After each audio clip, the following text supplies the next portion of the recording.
point. Let me welcome everybody to the teacher seminar, and I'll let Jennifer and Julie lead the way. Yeah. Could you hear that? Great. I'd like to introduce Julie because Julie and I work in the same school board, and I've known Julie for a long time. 7 years ago, we worked on the same math team. We were both special math coaches in our district, and Julie's done a wide variety of things throughout her career, and she has just recently retired, which is so exciting. And we're pulling her out of retirement to share her expertise, and most recently she has worked as an ESL teacher, and she's been a team lead in my district, helping other teachers teach ESL students. And of course, she has the online experience at 5-1 Talk. So I thank her for joining us today. Thanks, Jen. You're welcome. And now I'd like to introduce Jen. Jen, like she said, we've known each other a really long time, and I'm so excited to have contacted her through 5-1 Talk and rekindled our both professional and personal relationship. She's been a really good go-to person when I've ever been stuck on anything in the last year, and good advice, and we bounce a lot of ideas back and forth. What would you do in this situation? What would you do in that situation? And that kind of led us to thinking, well, if we're always conferring with each other with professional assistants, why wouldn't we share the same knowledge out with some of the other teachers that might be wanting to hear what we have to think and say? So thanks, Jen, for being a leader and bringing this to the forefront. And it's so nice to have everyone here. And a shout out to Rosa, who is also in our district. So Canada. Yeah. Hello, everyone. So today we'll talk about the CEFR. But before we do, and we're always thinking, how is this relevant to 5-1 Talk? How is this relevant to the students in front of us? And it's really the philosophy and the research behind the CEFR that we'd like to focus on today, and ideas for eliciting more talk. And maybe looking at our students and their abilities through a different lens. And also, Julie and I had this discussion today. We met in person today to go over what we would discuss. But sometimes our resources at 5-1 Talk get a lot of criticism. And they're not perfect. No resource is perfect. And I know there are errors in them. But there's also a lot of good for bringing about talk. And some people may not realize that there's a lot of research behind these lessons, and that they're deeply entrenched in the CEFR philosophy and those highly functional topics. So just wanted to highlight that too. Because we're in Zoom, we have a website to share, and it has a little PowerPoint. So I'm going to start just by sharing a link here, because you'll be able to access any documents afterwards by going to this link. You can access any of the files that we share today. But now I'm going to try to share screen. I hope this works. Let's see, I'm going to share my screen. And can you see this orange website? Yeah, perfect. Yeah. Okay, great. It's working. Okay. So, basically, what is the CEFR? This is the Common European Framework of Reference for Languages. That's a mouthful. The CEFR. And this is used widely in Europe as a global measure for proficiency of a target language.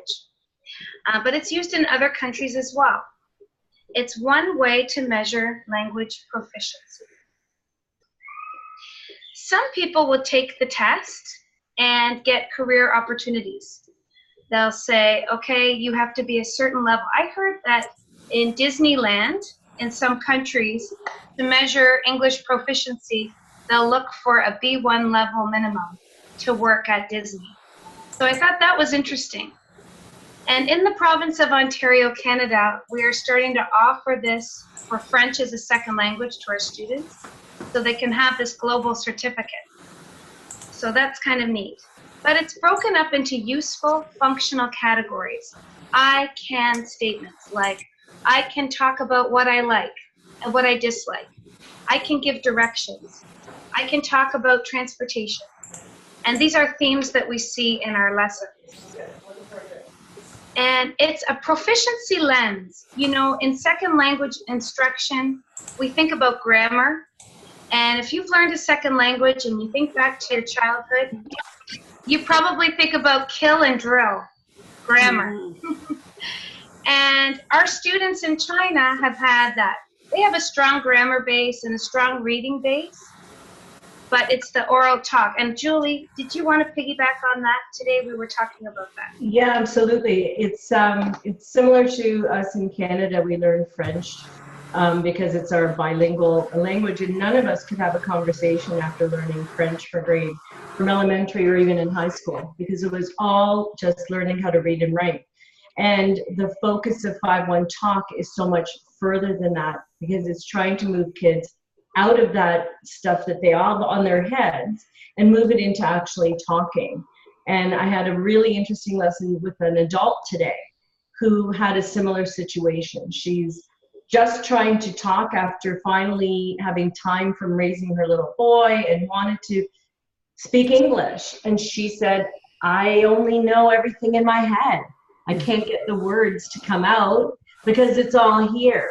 And we had basically the whole 25 minutes was just talking about how she can use what's in her head and actually get it to come out of her mouth in language talking.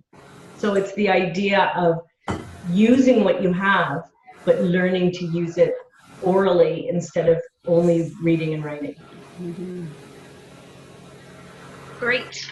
So, and it places the importance on the autonomous learner. And we'll show you today, there are some useful tools on the web, some for children and some for adults, where they can look at the statements. And can somebody mute their microphone? There's some background noise. I hope it's not mine.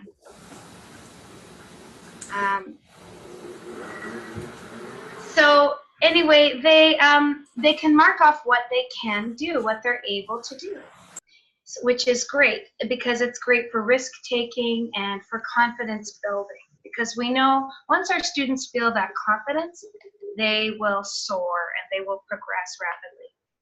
So the focus is on what, sorry, go ahead. And just to piggyback on that whole confidence thing, when it comes to speaking, I know from personal experience of having lived in Mexico as a volunteer in a community where not one person spoke English for 6 months. And during that time, I had to learn Spanish whether I wanted to or not. And the ones I was most comfortable talking to were the people who didn't interrupt me all the time, who weren't like correcting. It's, you know, it's il, it's el, it's no, it's los. Every time I'd say the wrong ending or the wrong conjunction of a verb, I would have to stop. But instead, if they just let me try and communicate, whether it was broken English or Spanish, it was awful. If I could get my point across, we could have a conversation. And when there were the people that corrected me all the time, I knew who they would be. I would, as soon as meet them, they would, thinking they're helping me, correct me and correct me and correct me. And I would totally crush inside. And I would stop talking and I would feel absolutely stupid. And I was 30 years old, but I would feel incapable of having a conversation at this point because I knew I was doing it all wrong. And I really try and bring that into my teaching, because the more we allow the kids to speak without correcting them, when we're just having a conversation, the better and more confident they're going to feel. When we're embedded in the lesson part, and they have to read and write what the lesson says, of course I correct them. But at the beginning time of the lesson, when you spend 3 or 4 minutes just having a conversation, they get to the point where they can't wait to see you so they can tell you about their day. And it's awful sometimes, and you can't understand half the things they're saying, but they get confident because they know they're gonna have a chance to speak. Great, and I liked your suggestion. We were talking about what do you do in the case of the tiger mom?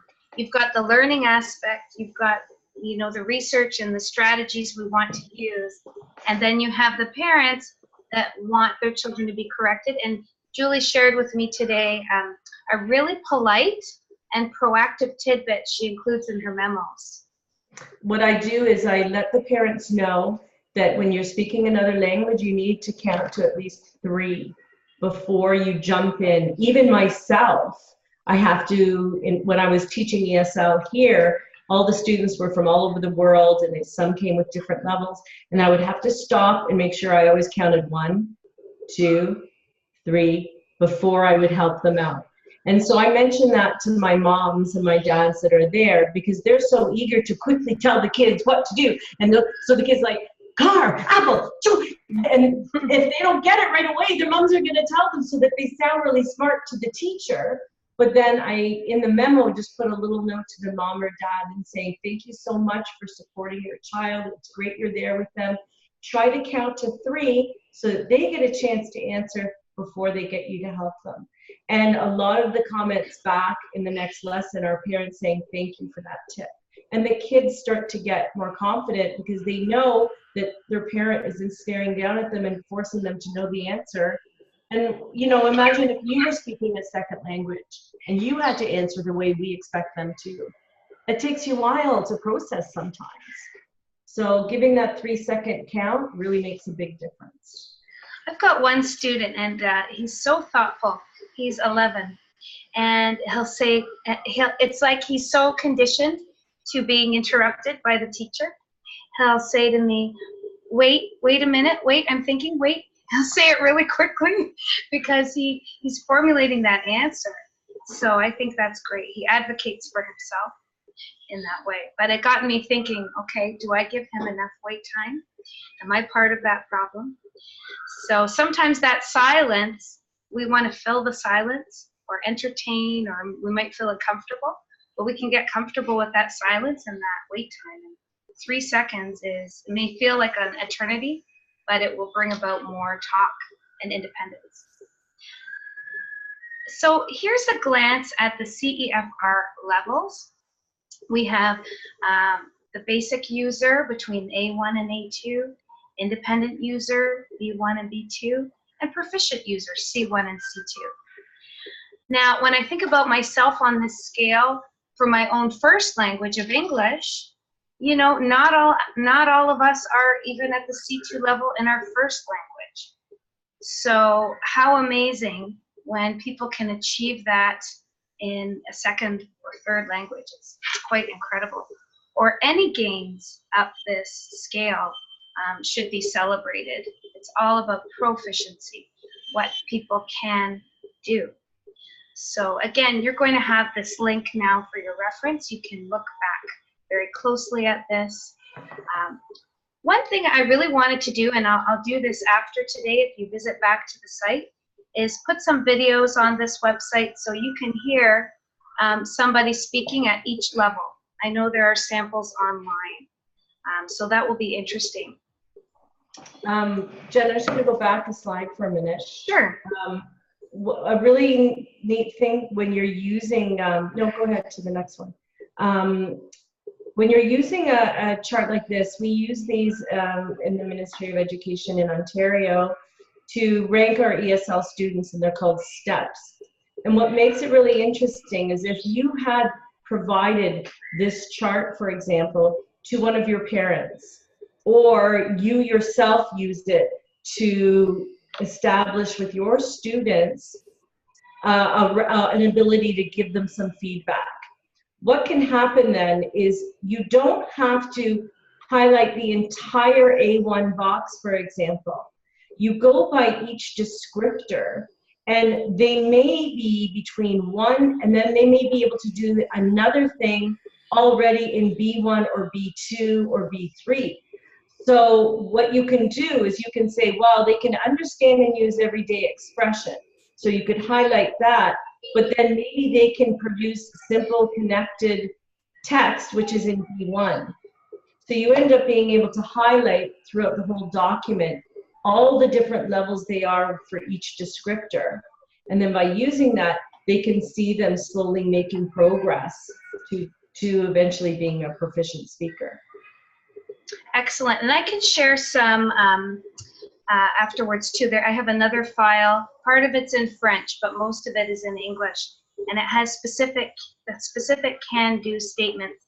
And I have A1 for sure, and then some pictures. So I use this in my French classroom, and I'll say to the students, I'll lay the pictures on the table, and I'll say to them, and they learn French half the day in my classroom. It's French immersion. And I'll say, okay, tell me what you like. And they have to grapple with the language, and they have to be able to say what they like and what they don't like. And then they can check it off in their portfolio. I can talk about what I like and what I don't like. And you can imagine the pride that they feel being able to do that. So this is a website to share with you. There's a wealth of resources on the CEFR site. And just thinking about different paths to fluency. If you know another language, you know, we can all reach a level of fluency in a different route. You know, some of our students have learned, there are such a variety of schools in China. And, you know, our students have had various levels of exposure to the English language. Some have traveled extensively, studied in North America or English-speaking countries. So I think this is interesting to think about that path, to celebrate the gains along the road. And this is where I was telling Jen today when I read this bubble, I'm dreaming in English. And I wanted to share a development in English language acquisition and how it's changed over the years. And there was a time when they said if you came, say someone came to Canada and they went to school, they were supposed to stop thinking in their first language. Just no more Spanish or no more Italian or no more Polish, only English. And they would force out their first language and focus on English. The new philosophy has changed drastically. They've understood that the brain forms languages better in conjunction when you're using both languages simultaneously, and you're kind of going between the two and linking them. So when I'm teaching new students, and I was telling this to this mom who's got all this information in her head, I was saying it's really, really important to not stop using your first language, but rather think in your first language, translate that language into English, and even though it will not be a perfect translation, instead of using this much English, you're now using this much Chinese, and you're using the Chinese to make your English grow. So an example I did was I said to her, I'm going to ask you in Chinese to tell me, how much do you love your son? And in Chinese, she said, she told me a sentence. I said, okay, now tell me in English, how much do you love your son? And she said, I love my son as much as he is like a part of my own body. And then I said to her, what would you have said if I asked you 5 minutes ago, how much do you love your son? And she told me, I would have said, I love my son very much, because that was the amount of English she could use to express emotion. But by using the translation, it was like he was another body part of her, which is so much more full of depth and emotion, and it created a better image of how much she loved him. And she was overwhelmed at how better she could use her English when she didn't shut the Chinese off. And so the more we're doing conversations with our students, the more we allow them to use the translation, try and figure it out, and then throw it into English. Their English is going to grow exponentially faster, because research shows that in your first language, by the age of 4, you have learned more language than you will learn for the rest of your entire life, even if you're a university professor, because everything you learn after that is academic language based on the language in literacy you have in your brain. So if you're using that 4 years of knowledge when you were first developing your first language, you add to it, then that language is going to grow. That raises a good point about the CEFR also. I did training in Canada to be what we call in French a correctrice or a correcteur if you're male, to be able to grade the tests. And we were all of us in the training group were so worried, are we going to pass? It was really hard to get used to the idea of listening to the levels. And more often than not, would you believe we marked on a deficiency? We're so used to marking deficiency in grammar. And so it really changed the way that we thought about teaching the target language and validating all the good things, conveying meaning, depth, as Julie suggested, humor. So the philosophy of the CEFR is also about validating all those good things, which is a very welcome change, and I think one for the 21st century. I wanted to show you the portfolio. Julie and I really like these, the ones for the children specifically. Let me see if I can go back to the link. Let me see, I want to exit my PowerPoint, bear with me. There we go. So here is one that is used widely in Europe, and in my province of Ontario, I'm using this with my class also. But this is something you could certainly download and share with your students. I think that some students, especially if they're your regular students and you could track their progress, could really benefit from this. It's all about what they can do. They can keep some work in their languages in this portfolio to celebrate where they are. And I know at the last session about IELTS, Darcy and others were talking about the importance of writing, you know, and incorporating more writing into our 5-1 Talk lessons. This could be a way to provide extensions following the lesson. So it starts with validating languages they know. You know, I once had a 5-1 Talk student. I was so impressed. Her English was excellent. I think she was at a B1 level. She was 9 years old, had traveled extensively, and also knew French and Italian quite fluently. So you'd be amazed if you ask your students, they may know even another language. Languages I know, how long I've been learning it, where do I learn it? And this is the whole metacognition piece. And research shows us that thinking about our thinking makes our learning even deeper and even more rapid. So this is an important piece of the CEFR. Even if you, and some of you might be asking, I can't see all the chat yet. I'll have to check back. I don't know how to navigate back and forth.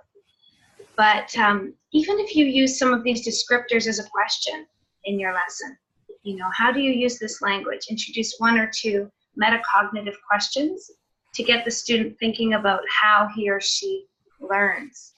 Or in the text, how did this question, asking a question, help you learn the story better?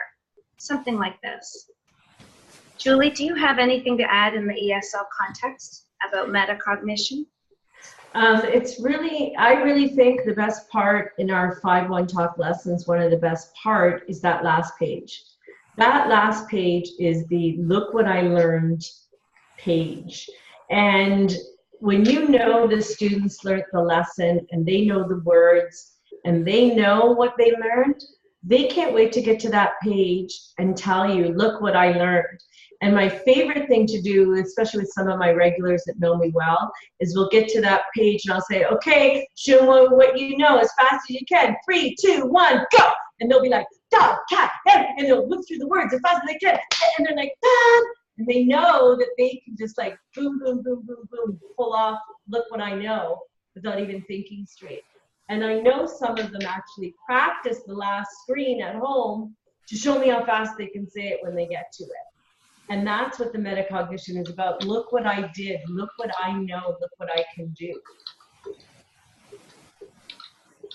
And for the older students, there's something that I even mentioned to that mom again, and I mentioned to a lot of my, you know, your really, really strong students, is that I tell them it's really, really important to keep a little notebook and have that notebook there when you're taking your lesson.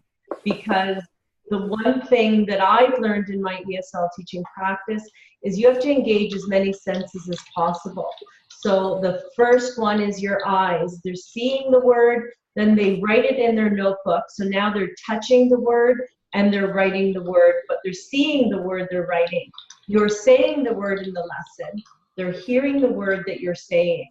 So you have all the senses except for smell covered, and they're able to remember whichever way they learn better. Some are hands-on, some are tactical, some are auditory, some are visual. But you're making sure that you have a way to connect to that learning no matter what.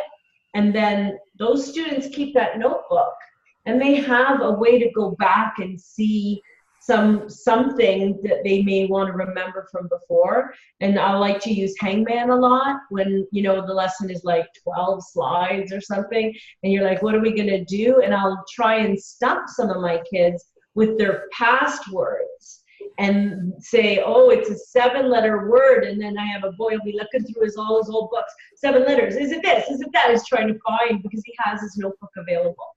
So any way that they can connect to keeping and holding that information so it remains, I can do this and I can remember, gives them a tangible way to connect to that language. Great. So I think I know I fell in love with this one resource. Look at this one. I use a game or rhyme to help me remember words. I learned several words or phrases in a given time. You know, and you can help lead them to water. You did that. You know, Johnny, you did that today. You can check it off. There are many ways you could use some of these descriptors and proficiency statements. So we hope that will be a useful resource, even for your own thinking about this. There's another one. Julie and I looked at it together today. This one comes from Ireland. And it's another portfolio. And by the way, there are websites. Students can complete a portfolio for free online. They can go on and create their own portfolio.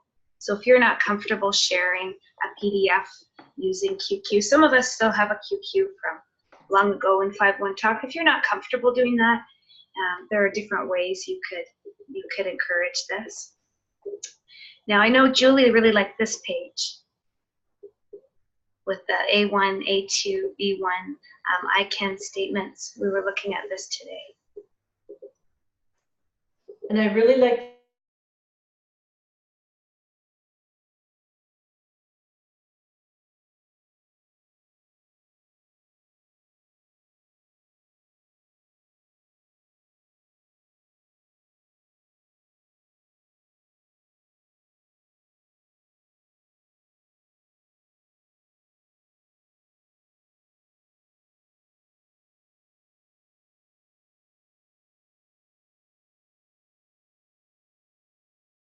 we would just date where they're at. And then if they get to the next one, then we would date that. If they get to the next one, we date that. So you're only having to date it as you go along. Can I ask you a question? In Canada, do you do level testing? I taught in a Cambridge school here in Jakarta, and we did PET and KET, and for A1, A2, and FCE. And is there a corresponding thing in Canada that you do for level testing? What we do for ESL in Ontario, I can't speak for all of Canada because we're province driven, but in Ontario, we have what's called a STEP assessment, which is steps to English proficiency. It's 6 steps going along, and it breaks up into oral, reading, and writing. It's from grade 1 to 3, and then 4 to 6, and then 7 and 8, and then 9 through 12. And it's a 6-step that progresses across. And for example, in oral, it will break into listening and then speaking. But even within speaking, it says is able to communicate, is able to give instructions. And each one of those descriptors goes across and shows how you actually become proficient in English. And in each category, it builds on the one before it. It's quite remarkable because sometimes we'll have a grade 7 or 8 student, and there's kids in the actual class that are not at step 6. that are regular Canadian English-speaking students. So, you know, the expectation for any ELL, which we call English Language Learner, to be at proficiency step 6 is a very high bar. I was actually talking to Jen today about possibly doing a session sharing that way that we do it in Ontario, even just for a teacher to be able to study reading and oral and writing and how it progresses to proficiency would be a very interesting thing to have a discussion with colleagues about. But that would require coordination almost all the way back to the beginning. But we started doing SATs, and we decided that the beginning needed to really be in grade 5 or 6 in order to have a successful crop of kids in grade 10 come out and be able to pass SATs here in Indonesia. And, you know, the 5-1 Talk is re-looking at their curriculums. And they're talking about Common Core, and I know there's a lot of kind of marketing buzz around the word Common Core, and you know, I don't even know how popular it is in the States because it's got a lot of politics around it. But in 5-1 Talk, you know, the real meat and potatoes of this are done by Filipino teachers, right? We only get these kids, we only get a small fraction of these kids, right? Right. So it's good. I mean, what you guys are doing is amazing. And I would think that 5-1 Talk would be in their best interest to listen to people like yourselves when they talk about curriculum, because the curriculum needs to be consistent, right? Well, I can speak to that a bit as a kind of somewhat seasoned in the school board ESL teacher. And what's really interesting about that, Darcy, is that I'm amazed at this curriculum, actually. I would have given my left arm to have this curriculum of 5-1 Talk for my own classroom experience. And the thing that I love about it is each student builds at their capacity, and each lesson builds on the previous lessons, and the structure of it gives them the confidence because they know what's coming up, they know how the lesson's structured, they know the characters, and then they go from just knowing the alphabet, and then suddenly a year later they're reading and they're having a conversation, and they're not stuck in just learning English. Yeah. And so I think that the fact that you can have kids coming in at wherever their English proficiencies are and picking a level and then working along, you know, sure, some of the lessons here and there are really stupid and they really make no sense. And, you know, in my mind, I can see the thought that went behind teaching these lessons for these kids. And it would be really hard, I think, to try and reach kids when you're getting kids from all over a different country, all at different levels of academic English. So I have kids coming from private schools, kids from regular schools, and then kids from the countryside. So do you know what I'm saying? I think it reaches each kid at where they're at. Well, that is the beauty of online education, because it is, and for everybody that's arguing about 1v1 or even small classes, you know, there's the argument about how classes became age-centric in the West is quite arbitrary, right? You're right, because I have students that come and they'll have skipped a year or put back a year because they're put in with their peers regardless. And most of it is not intellect. It's emotional. It's emotional growth. The kids that we had that were in the kind of the bonehead English group of 8th grade and stuff were not stupid. They were just immature. you know, and they were spending too much time shoving pencils up their nose and not enough time looking at the blackboard. And the guys that were very thoughtful were just quiet and more mature for their same age, right? That's very true. That's very true. Maybe we now, Jen, can open this up to having anyone who would like to make some comments or have some discussion and see what you think of what we talked about. Yes, and I just wanted to share one more thing before we do that, and I wanted to address Mary's question, because that's what Julie and I were discussing today. We're like, how is this relevant? You know, what can we do with this in our 25 minutes with these children? What can we do if they're not regulars? And I think that's going to be different for all of us. So for me, we knew that we would have gung-ho teachers here. This thing always attracts, this kind of thing attracts teachers that are gung-ho, that are very motivated. Would everybody get on board with the same philosophy? No, of course not. But for me, especially having gone through the corrector training for the CEFR, I think the most impactful part of knowing even a little bit about it is the validation piece. You know, sometimes and knowing that the students should celebrate what they can do and those pieces of language and the functionality. Like, I can describe a place, I can talk about directions, I can talk about what I like, all of those pieces. So I'd like to add to the site, as I mentioned, we'd like to add more audio clips so you can hear the different levels and other pieces. And we could discuss that more. How do you see, what ideas do you walk away with? What would you incorporate? Just wanted to touch briefly on, for me, what is a notable piece of this, of the CEFR. It's called the action-oriented approach. And in this approach, and I see this in a lot of our adult lessons, and it's really research-based, it yields more complex thought and more complex speech from our students, is forcing a role play and a situation, and forcing the students at any age to grapple a little bit, to be uncomfortable, to be a risk taker, and extend thinking, and to solve a problem in the target language.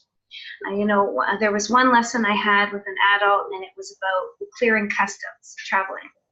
And I was the customs officer, he was the traveler. And then I like to throw a wrench in the problem to get the student, depending on the student's level. If I think they have more language, they can talk more, I'd like them to think more, I might throw a wrench in the plans and add another layer of complexity to get more speech out of the student. So I said, but sir, I see a bottle of liquor it's sticking out of your suitcase. And then he has to solve the problem, and of course he's laughing, he's having a good time. And you wouldn't believe the quality of the conversation that can come, and students end up being surprised at what they can do when they're given that situation. And they won't know they can do it unless you push them and force them into it.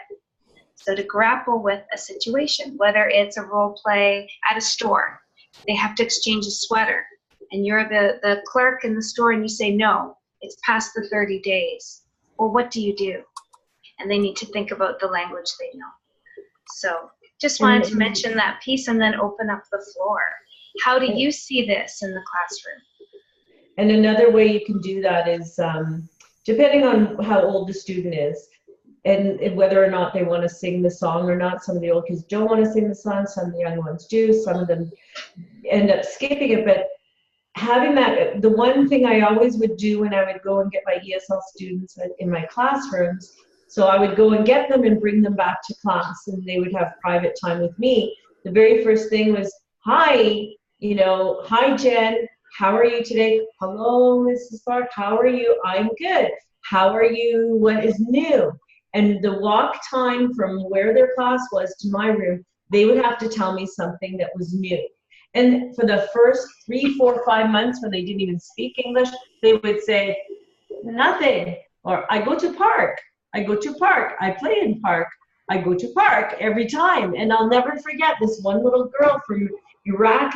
After a few months, I see her and she's like, hello, how are you? I'm good, good.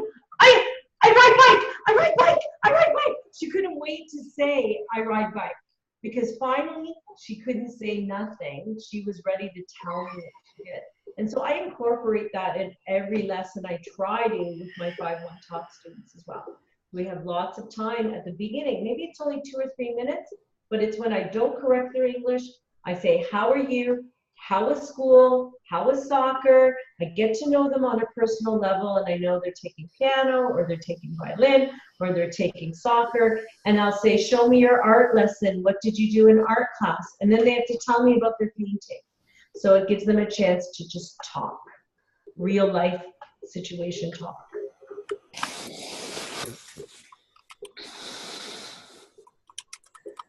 What are your thoughts? Is there anything that you've seen today that triggered an idea for use in the classroom, in the 5-1 Talk room? Mary, why don't you share with us what you're writing in the chat? Oh, can you hear me? Yeah. I was just agreeing with you. I like finding as many ways as possible to include free talk during the lesson, where they get a chance to share some sort of connection to what we're learning. Something that happened in their life, something that they're doing, that they have a cat, that their cat is brown. Just some way to get them to use the language as much as they can. No matter what level they're on, let's use what you know. Today, sorry, go ahead. It's Rosa.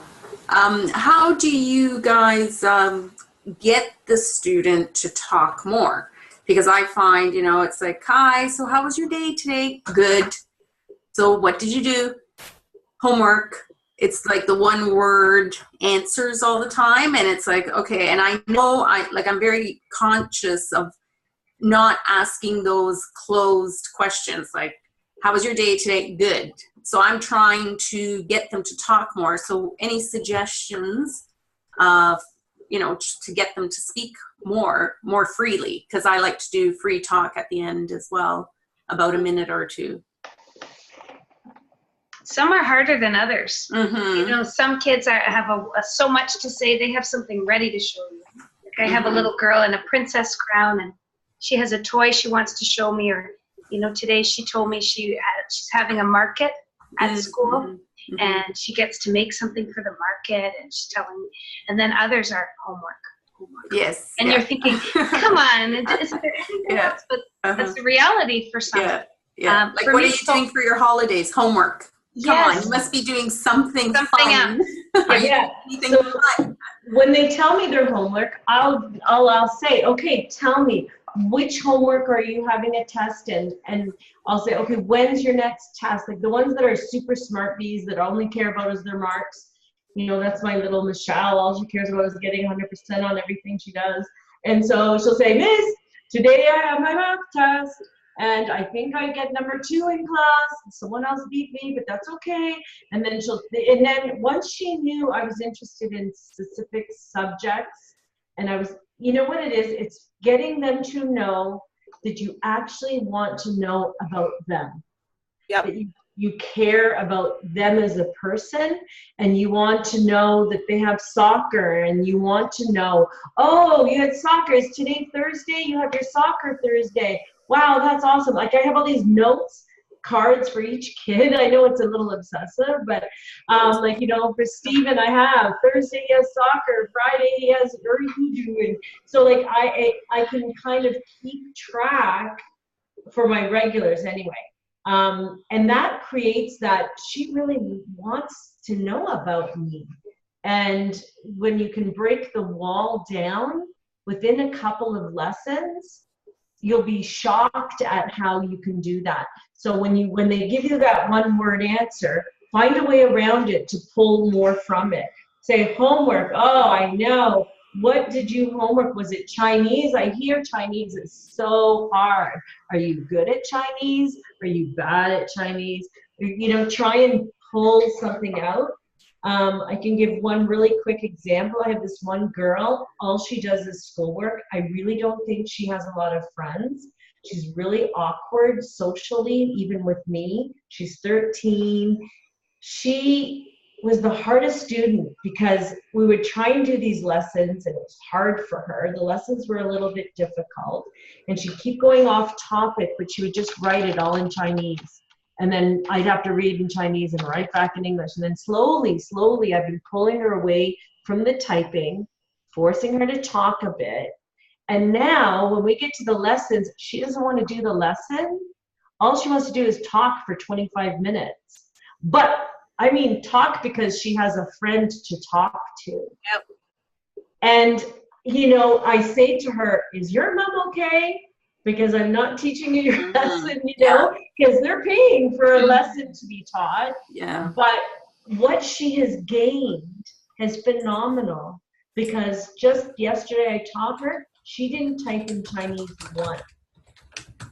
She used English through her whole 25 minutes. So maybe I'm not teaching her the lesson, but the confidence and the shine that's coming through her has just been amazing. I have to share. She's gaining more with that conversation and what you're doing. He is benefiting so much more from that because you are causing her to open up and be able to talk to you like a friend. Yeah. Being socially awkward, she may not be able to do that.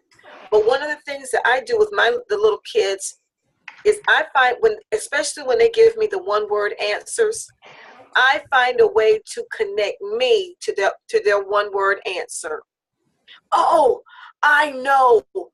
I have homework to do too. Do you like to do homework? Oh, me either. So then I draw them in and they'll say, no, I don't like homework. I don't like homework. So then we become buddies in this dislike of homework, or we don't like broccoli, or we don't like tomatoes, but we love pizza. Exactly. So you draw them into your conversation, you make a connection with them, and you can draw them out, and all of a sudden the one-word answers are gone, and they'll take you in the car on a trip up the mountain. How do you how did you like that, Rosa? Was that helpful? Yes. Sorry, I had to mute my mic. Yeah. Yeah, like yesterday I had a student and she was in the car. They were going somewhere. So I'm asking her. Yeah. So I'm asking her, so where are you going? Yeah, she was sitting in the back with her mom. So she says, oh, this is my mom. So I said, oh, hi, Mom. And then, you know, I'm asking her like personal questions. Where are you going? Who's driving? You know, where are you guys going? And then I'm pretty sure the father said something like, she's asking too many questions. Like, I'm pretty sure, you know, and then all of a sudden I thought, okay, I better not ask any more questions about where they're going. So then I said, oh, so what's the weather like today in China? I thought I better make it really general so that, you know, I'm not being too nosy. Today, I have a funny one. Today I had a student and he was talking about his neighbor. We were talking on the conversation of neighbors. I said, do you know your neighbors? He's got 2 homes. So we talked about neighbors at both of his homes. And he said, at the one house, he goes, no, she's so mean. And then he told me that when he plays the piano, she always says that she's sleeping. And he said, but she's not. I can hear her TV. And I can hear her son's piano. And so then when we were making a story at the end of the lesson with the lesson words, I made a funny story about the neighbor and about the student. And his name is Yo-Yo. And I said, Yo-Yo was playing the piano during the night. He played louder and louder and louder.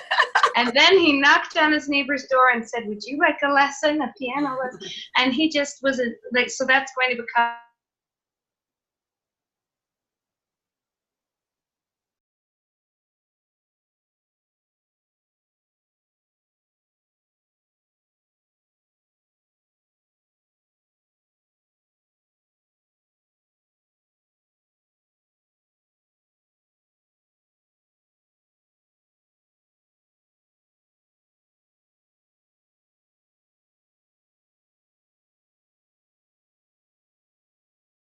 First started, she didn't talk at all. It was just hear lesson. Her parents were always really trusting, like they were never in the room or anything. She's like 10 or 11. And now she talks up a storm. But whenever her parents come in, or if she's taking a lesson in the car, she's like a whole other person. Yes. She becomes like this serious student that has to answer the questions. And her answers are all like 1, 2, 3 words. She doesn't talk like crazy. She kind of just shuts it down. Mhm. And it's amazing because she's so free when she's just her and I. And I think it's the same idea as when I would teach my ELLs in Canada. In my room, English didn't matter. No matter how bad their English was, they would talk. And then they would go back to class where their peers and their teacher are at grade 6 or 7 or 5 level, and their teacher is teaching them, and they wouldn't talk at all. And I had one teacher who told me it was May, and this girl hadn't even said one word to her except, "Can I go to the washroom?" But then that teacher's mother died, and the girl made her a card and wanted to tell her, "I'm so sorry." And she loved her teacher, but she had never spoken to her. And when she came back from the funeral, she gave her a card. And she said, "I'm sorry your mother died." And the teacher was just bawling because she hadn't thought she had even reached this little girl. But it shows how you just shut yourself down when the peers around you expect you to speak at a certain level. And that's what this girl does with her parents. Yes. Even as an adult, if you know a second language, The same you thing. know, we do the same thing. Yes, we do. Even even when we are in a professional environment, if we don't feel comfortable, we shut down. We don't say anything. Or at least that's the way I am. I won't say anything for probably half of the meeting because I'm not comfortable with those people. So of course, children do the same thing until they feel safe with us. Absolutely. So the first thing we have to do is make those children on the other side of the camera feel safe. Absolutely. It's okay to make a mistake. I want you to make a mistake because then you're going to learn. Yay! Now let's fix it. Yay! And the excitement and the enthusiasm of correcting the error. And now we're doing it correctly. Yay! Listen to you. Making them feel safe in our classroom environment is important.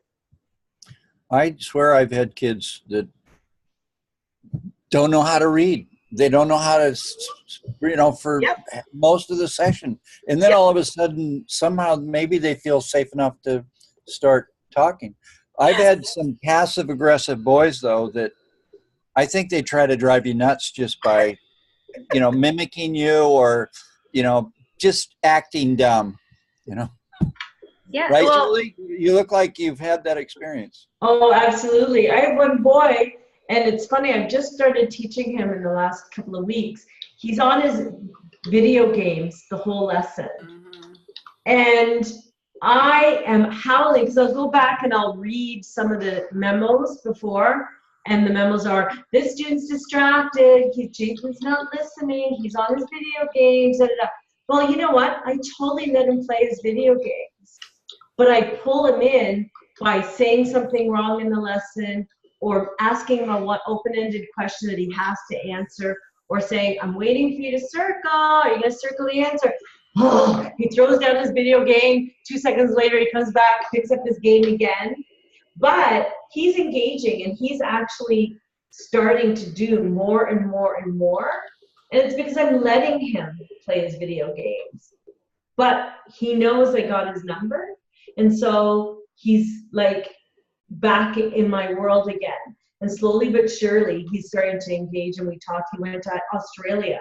So like, "You went to Australia? Oh my, tell me all about Australia." And he was forced to stop playing his video games because I wanted to hear about Australia. So, it's just about how you kind of let them go so that you can bring them back instead of being that teacher. You're like, "Okay, you want to play with your car? You can play with your car. Just make sure you're paying attention to me at the same time." Or show me that car. Oh, Yeah. what car? Oh, that's a cool car. Let me show you my car. Exactly. Yeah. So then you're not making it a struggle, power struggle. Instead, Right. you're allowing it so that you can have the control. You're actually taking the power away. Yeah. What the devil was that? Mary, I'm sorry. Mary, you're so funny. That was I have a new watch and it started making noise. I was about to leave the building, but anyway. Does anyone else want to interject with anything that we haven't heard from tonight?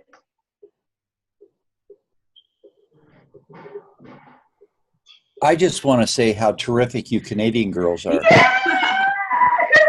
And Rosa is in our district too. Yes. Yeah. And I Nice think flag. Paul's in this one.